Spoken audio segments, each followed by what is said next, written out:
Now is the time in our service when we get to do some meditation, so I invite you to get comfortable in your chair. If you can, get your spine relatively straight, feet firmly planted on the floor. Close your eyes if you're comfortable, and we're going to begin taking some deep breaths. Breathing in and breathing out, settling our energy into this time and space. Letting our shoulders relax.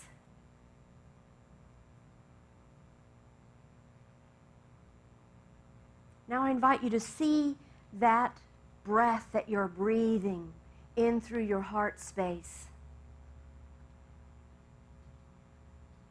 Breathing in and breathing out and expanding your lungs and expanding your heart space as you bring into mind a person, a place, an event that when you think about it, it brings you joy or appreciation. Whether it's a person, a child, a grandchild, a pet, a loved one, a place that you love to go.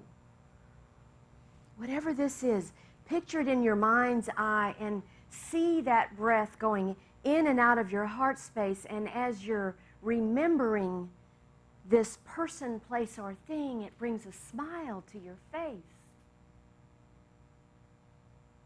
And as you're breathing that breath of God in and through you, you see it as a pink light, and the more you think about this one, the more the light expands in your heart until it's moving up to your crown chakra.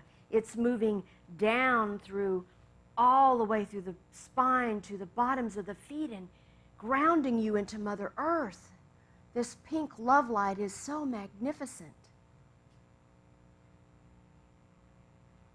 because this is the love that you are, the love that you came here to be. So now I invite you to, if you're comfortable, imagine the earth like a little ball in front of you and raise your hands in blessing. And the next deep breath you take in, you let it go and you send that pink light down your arms and through your hands and see it like little flashlights surrounding the earth with this beautiful pink love light that you are. And imagine every single being on the planet feeling that warmth of the love that you're sending, having it bring a smile onto their face, seeing every sentient being feeling that love in their hearts and remembering how precious and special they are.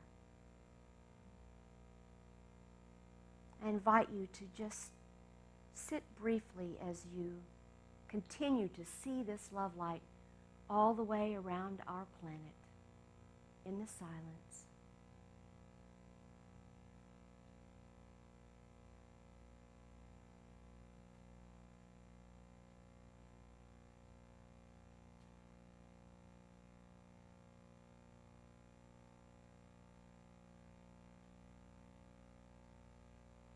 And now as you rest your hands back down into your lap,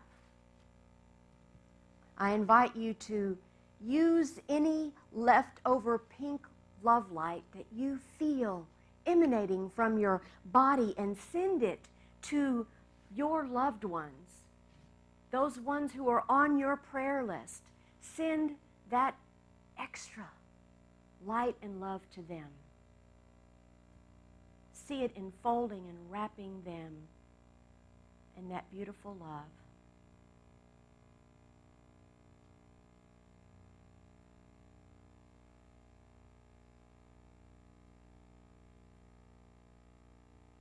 There is no separation between us and the love of God, and that love that you feel is felt by those who are here on this planet and those who have stepped into the other realm.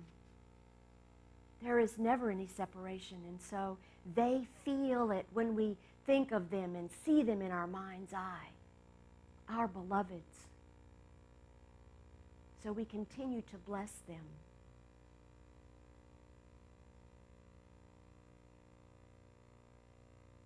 And now we just feel gratitude in our hearts for this opportunity to share our beautiful love light with our planet, with our loved ones, in our bodies, grounding us here in this perfect time and space.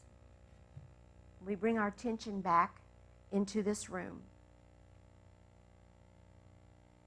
beginning to wiggle the toes and the fingers. And whenever you're ready, just open your beautiful eyes.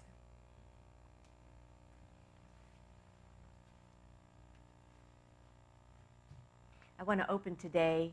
There's a book I've been talking about, Resilience, Adventures in Resilience by Sharon Connors. And she tells a story in that book about this gentleman named Mark. And he and his wife were very settled in Kansas City and very comfortable there.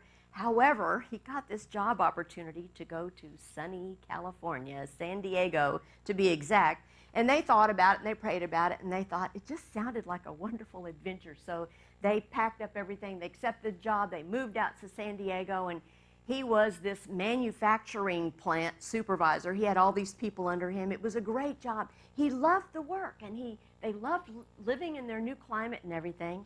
Then one day, they called him in for his performance evaluation and said he wasn't measuring up. Well, he was devastated because he felt like he was giving his heart and soul into this job and doing the best that he could.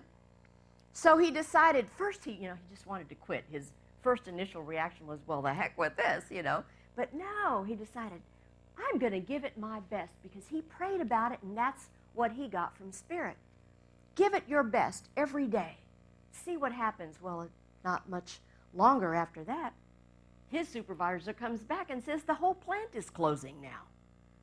And get this, he's the one that has to go and tell everybody they're losing their jobs.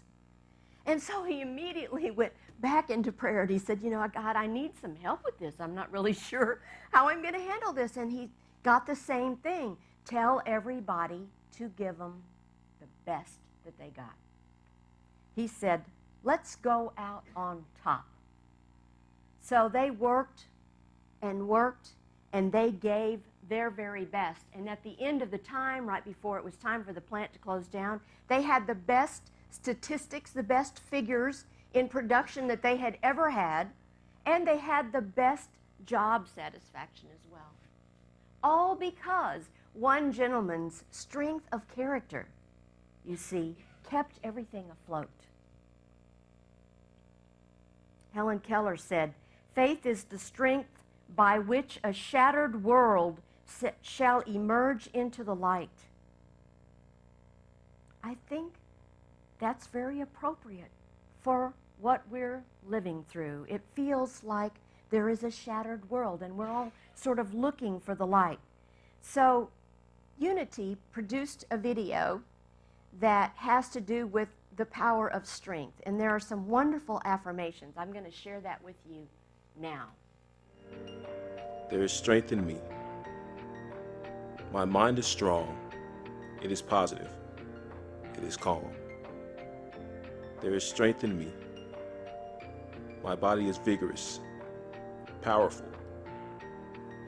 There is strength of purpose in me. Strength of faith. Strength that helps me stand firm.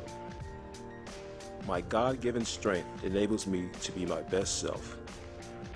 Strength in me establishes right values. It keeps me reaching for higher goals. Strength makes it possible for me to be gentle with others. God-given strength is in all people. I look for it and call it forth with faith. I look for it and I call it forth with faith. To me, that's what Mark in the opening story did. He could have, just not cared about the company that was closing down, but in spite of knowing they were closing, they had the best statistics they'd ever had. That, to me, is that power of strength, and he was using Principle 5 in Unity to take action, to move forward. We have an affirmation for the month of February, and I want us to say it together, please. I express the strength and vitality of God. Don't we all want more of both of those? We want more strength and we want more vitality every day. So, what does it mean to be dependable? You know people in your life who are dependable that you can count on, and you also know people who are not. Am I right? The people that you would never ask to take on a big project or anything like that, right? So, dependability is the quality of being able to be counted on, to be able to follow through. Dependable people are reliable people. They do what they say when they say they're going to do it, and they're worthy of your trust.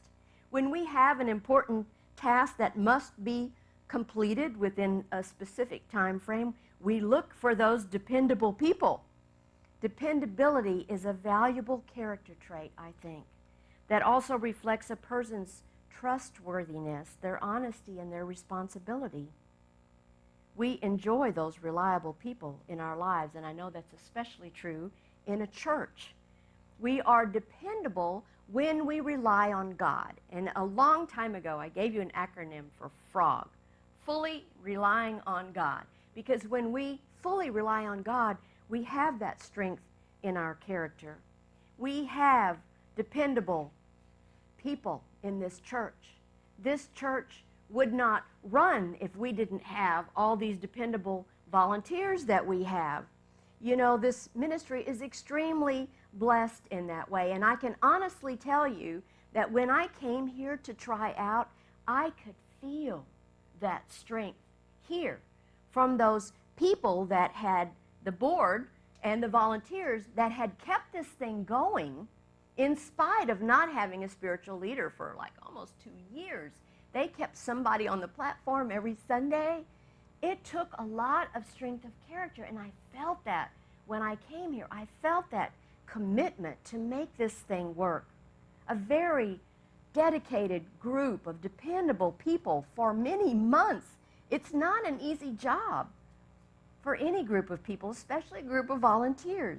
But at that time when I got here, it was pretty much like Bob, and it was Phil, and Charlene was doing all the newsletters and the bulletins, and there were all these volunteers that were working with the Board of Trustees to keep this thing afloat. And now we have probably 3-4 times that number of volunteers that we had when I first got here. Those people were determined to wait for the right choice of minister to come, and even though people were pressuring them to go ahead and hire somebody, they'd had a lot of people come and try out. They didn't choose until I was ready to serve. And it was the right and perfect marriage. And now we have even more helpers.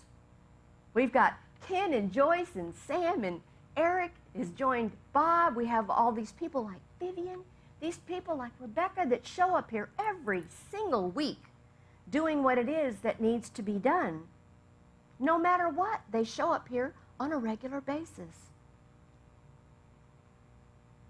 We are incredibly, incredibly blessed.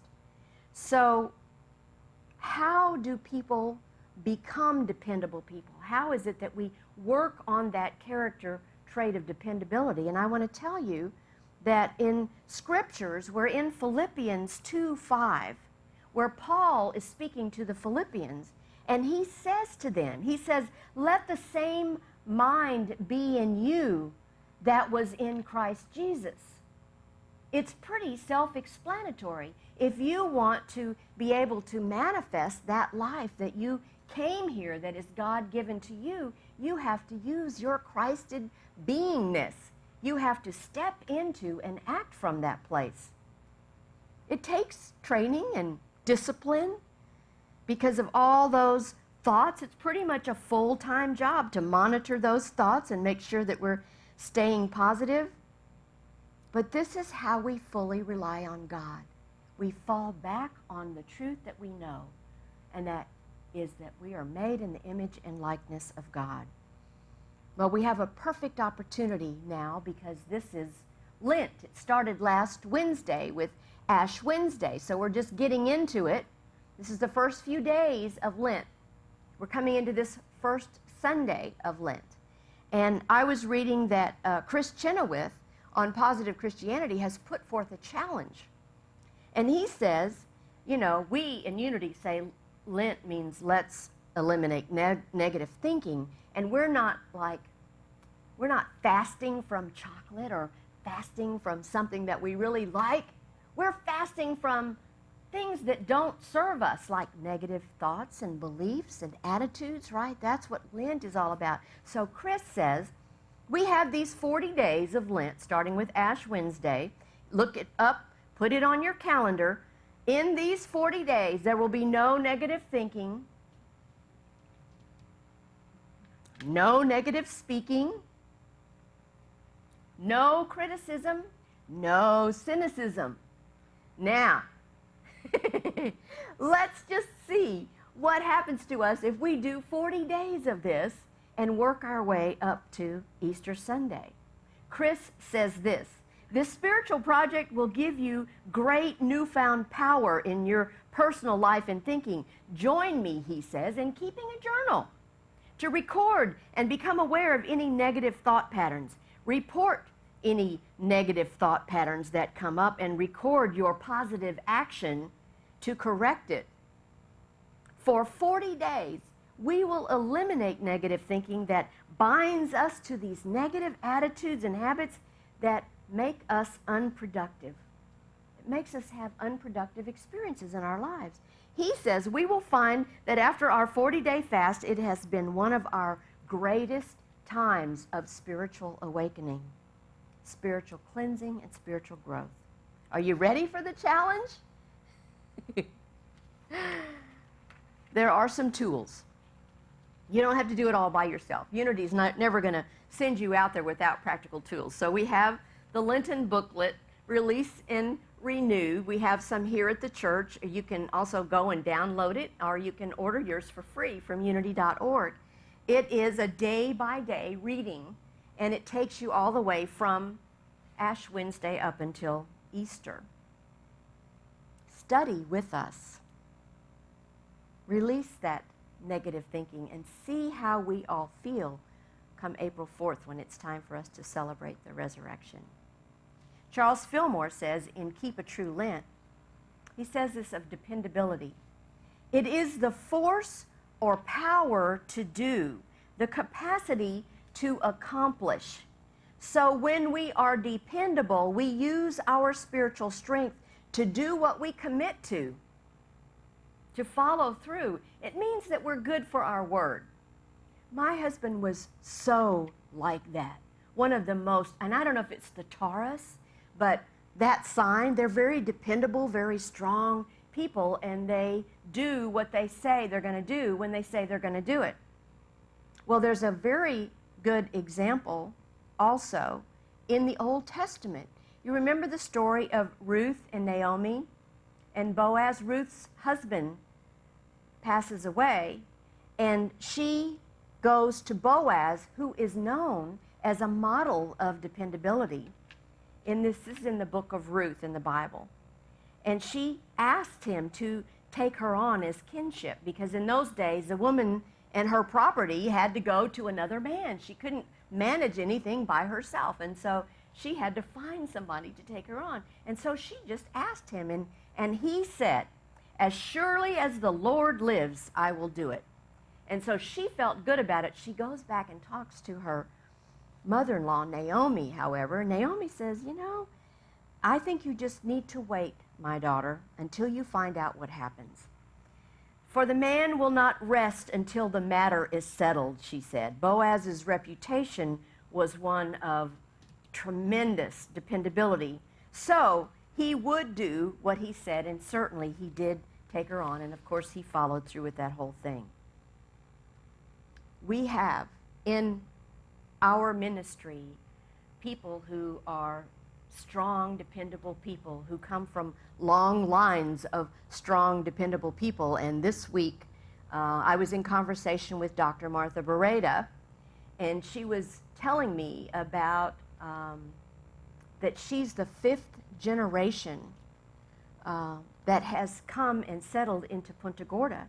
And she actually has on the Blanchard Museum website the little town that Unity built. And it's about the beginnings of Punta Gorda and her family.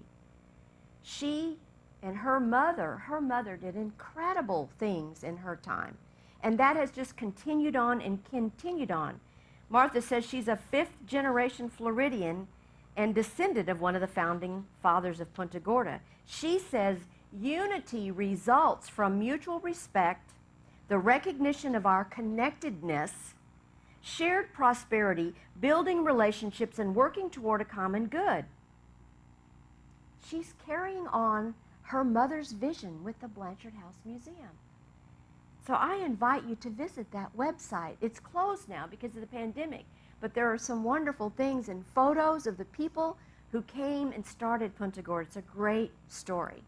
And then our other recent story of dependability is Miss Carmen Oberoi, who had this passion that we would have a time capsule and that we would bury it on our grounds. And Ken made sure that it had the big enough hole to get that thing in there, and then everybody gathered here, and we were in the newspaper on Friday the 19th in the local section of the Sun, talking about how we had a vision for people to see in 40 years, exactly, in 2040, in 20 years, 2040, to see exactly what we went through all of last year. She had a passion about it because she lost a sister in the pandemic in Mexico from COVID.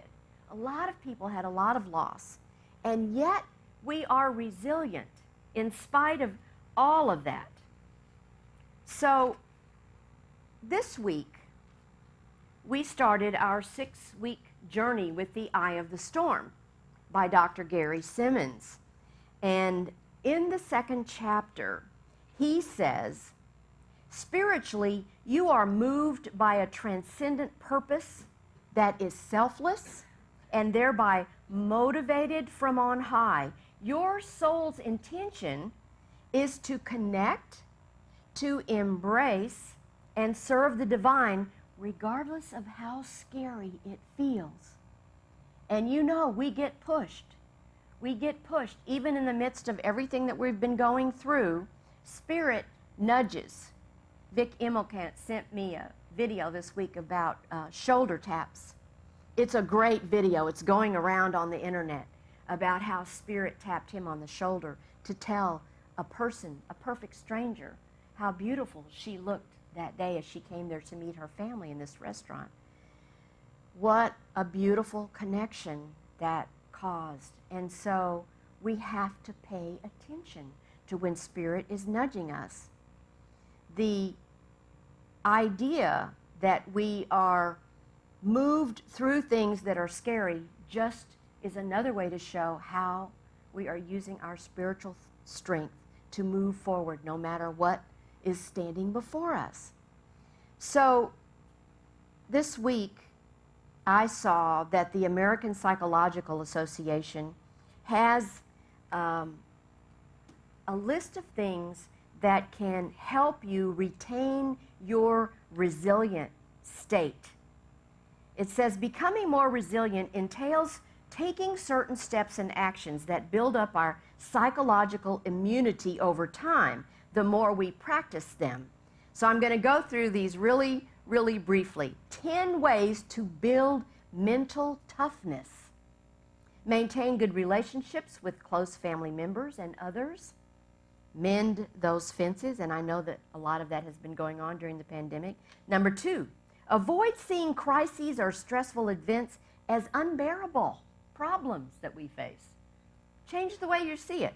Number 3 is accept circumstances that cannot be changed. You know that whole thing about non-resistance? Okay.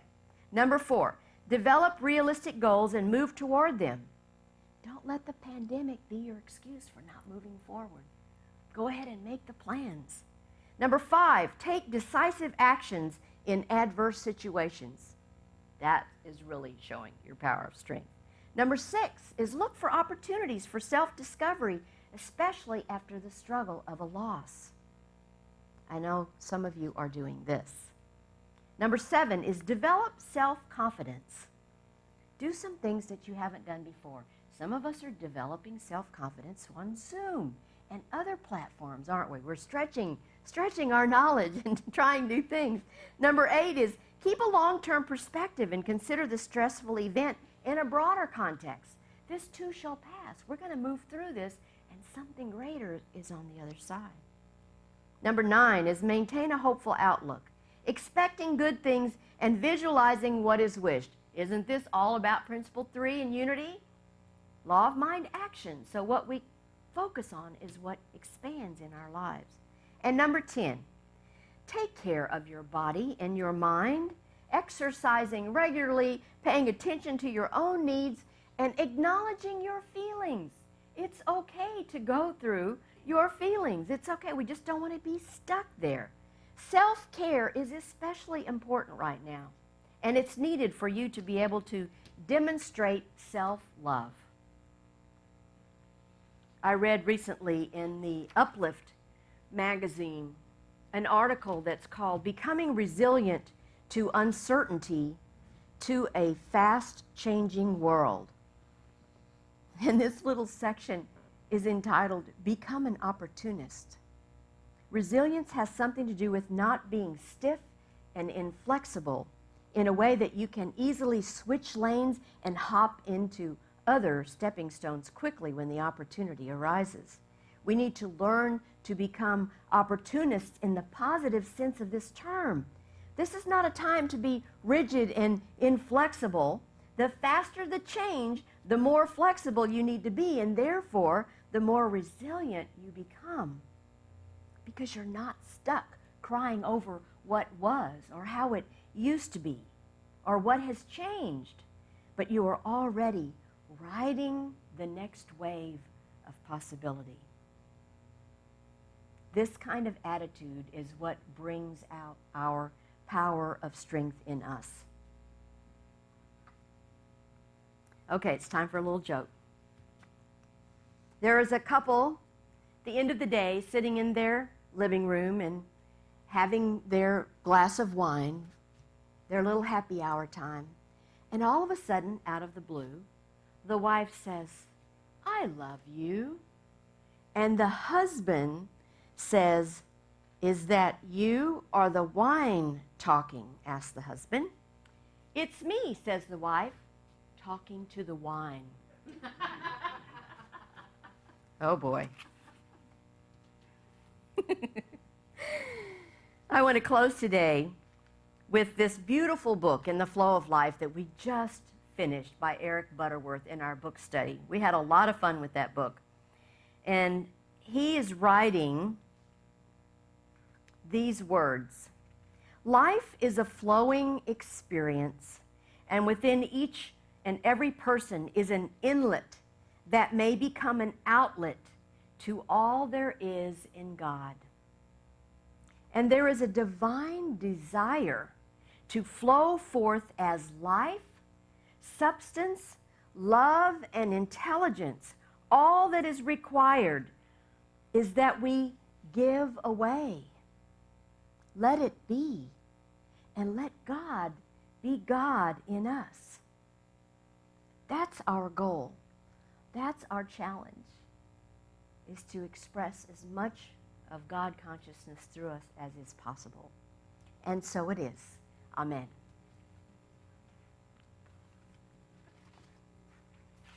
Now is the time in our service when we get to give from our good back into this community. So we're so grateful for those of you who give automatically every month. It just comes directly into the bank account. We're grateful for you, and we're grateful for all of those that bring their checks by the church and mail them in, and those of you that hit that PayPal button or the Breeze link. So many ways in which we are blessed. So let's bless our tithes and gifts together. Divine love, through me, blesses and multiplies all that I am, all that I have, all that I give, and all that I receive. Thank you, God, that this is so. And so it is. Now let's close with our prayer for protection. The light of God surrounds us. I am light. The love of God enfolds us. I am love. The power of God protects us. I am power. The presence of God watches over us. I am presence. Wherever we are, God is. I am divine. Yes, you are. Namaste, everyone. God bless.